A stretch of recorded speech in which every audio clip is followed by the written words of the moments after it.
You pointed your camera at the night sky. Perfect conditions. Zero clouds.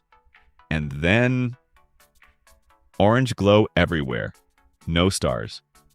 Just ugly haze. You're not doing anything wrong. That's light pollution. And it's destroying your shots. But here's the thing. A piece of glass can fix that almost instantly. Today, I'm breaking down 5 filters that actually work. And by the end, you'll know exactly which one is right for you. Let's go. Starting at number 5, the Hoya Starscape Light Pollution Cut Filter. This is where most people should start. Seriously, here's why. Instead of fancy tech or complicated coatings, Hoya uses a specialized glass formula. That's it. Simple, effective. It cuts through that sickly yellow streetlight glow and just reveals what's actually there. The color balance comes out surprisingly natural, straight from camera. No crazy color cast to fix in post. Now, is the effect more subtle than pricier options? Yeah. But that's actually good. Less artificial color means less work during editing. The downsides, it doesn't have water-resistant or scratch-resistant coatings, so field cleaning requires some care, and the frame runs slightly thick, which can cause vignetting on ultra-wide lenses. But here's the reality.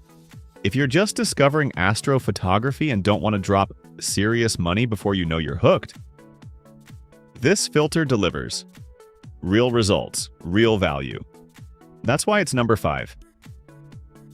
Number 4. The Kenko Prosofton Clear PRO 1D. This one's different. Most people never think of this approach. Instead of blocking light pollution directly, this filter does something clever. It softens your image. Slightly. Your eyes see pinpoint stars as bigger, brighter, more prominent, even though the foreground stays completely sharp. It creates this dreamy, almost cinematic quality. That's the magic.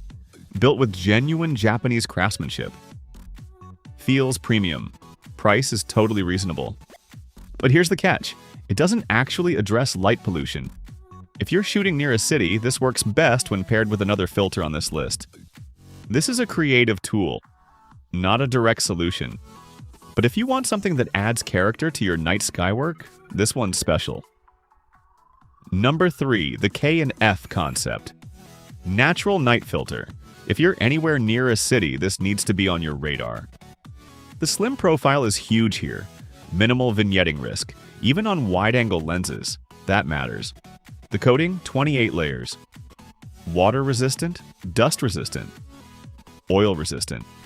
It keeps your lens clean even when conditions get messy.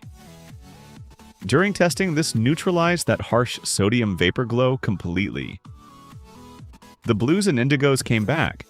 The city sky actually looked natural.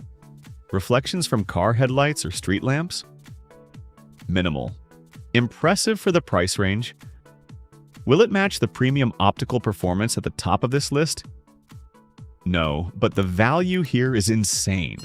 For urban astrophotographers, people shooting between skyscrapers, hunting stars in the city, this filter is a genuine game changer. Number 2. The Rollei Astroklar. Round light pollution filter. This one's all about flexibility. Available in 15 different circular sizes, plus 2 square formats. It fits almost any lens you own, that's rare. Hydrophobic coating, oil-resistant. Field cleaning is refreshingly simple. Testing showed excellent contrast improvement. Zero vignetting. Zero color fringing. The trade-off? A slight light loss. About 2/3 of a stop, meaning marginally longer exposures.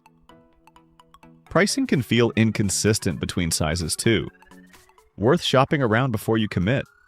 But if you've got multiple lenses and you don't want to buy separate filters for each one, this is the practical long-term investment.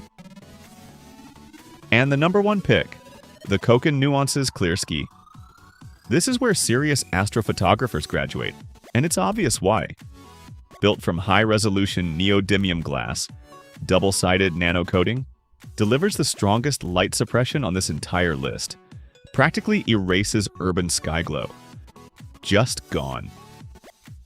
Durability is exceptional. Survives drops onto concrete. Works in brutal sub-zero temperatures without any issues. The trade-off? Price. This sits in professional territory, and the effect is strong enough that you'll need slightly more color correction during editing. But if you treat night photography as a serious craft, not just a hobby, the image quality and reliability here makes it the investment worth making. That's the countdown. 5 filters, 5 different paths through astrophotography. Which one matches where you're at right now? Drop it in the comments. Seriously, I read them, and if this helped clear up your night sky shots, hit that subscribe button. More honest gear breakdowns coming your way. Thanks for watching.